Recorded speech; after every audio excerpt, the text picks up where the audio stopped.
Sista Maggie, aujourd'hui je vais vous parler de quelque chose que nous tous on a l'habitude de faire sans savoir, notre inconscient.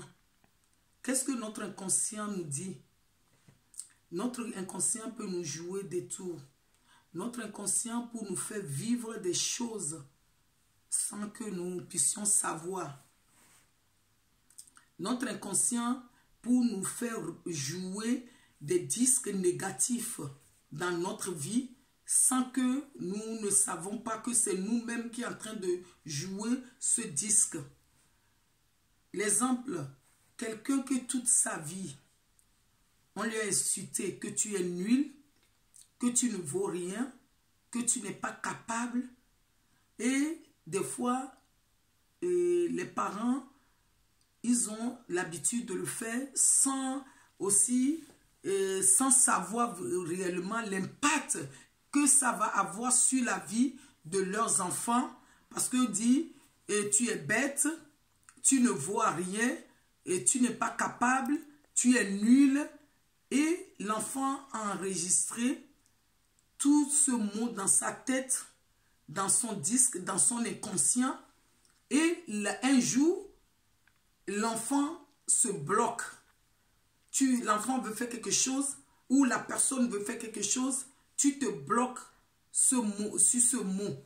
Et ton inconscient, le disque, tout ce que tu as enregistré, maintenant ça se joue sur ta vie. Quand tu fais des choses, tu dis non, je ne suis pas capable, je ne peux jamais arriver. Tu te mets des blocages toi-même. Tu veux toujours écouter les on-dit, la vie des autres pour pouvoir arriver. Parce que dès que tu fais quelque chose, tu te dis, mais non, mais je ne suis pas capable.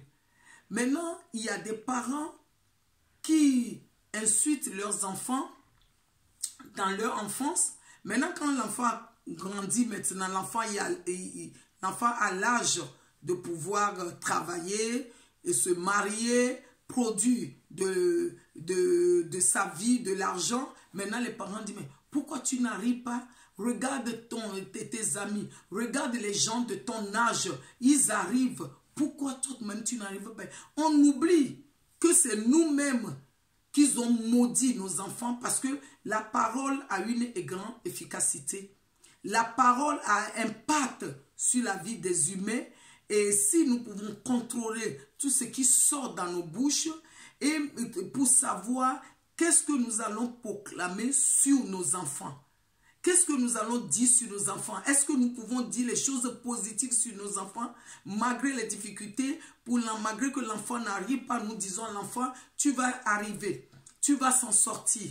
Tu es quelqu'un de grand, qui est quelqu'un de bien. Tu vas arriver, malgré ton difficulté, tu es capable, tu peux arriver. Comme ça, l'enfant peut effacer tous les disques négatifs sur sa tête. Ou bien la personne peut effacer tous les disques négatifs sur sa tête pour dire, je peux arriver. Malgré les difficultés, malgré les épreuves, je vais arriver. Malgré les épreuves que je vais rencontrer, je peux s'en sortir après. Je peux arriver. Comme ça, l'esprit de la personne peut capter que les positifs et essayer de effacer les disques négatifs sur sa tête pour dire, je peux s'en sortir. Parce que ce problème, ça en fait beaucoup de personnes, même adultes, la personne se dit, et tout ce que je fais, mes parents m'ont dit que je ne peux jamais arriver. Et quelqu'un m'avait dit un jour que je suis nul. Et ça peut impacter sa vie de couple, ça peut impacter sa vie de travail. Et ça peut impacter. Il faut que nous, les parents, nous essayons de dire des choses positives sur nos enfants, les choses positives sur nos proches, pour leur donner le courage, pour les motiver, pour que les enfants puissent aller de l'avant parce qu'ils ont besoin de nous.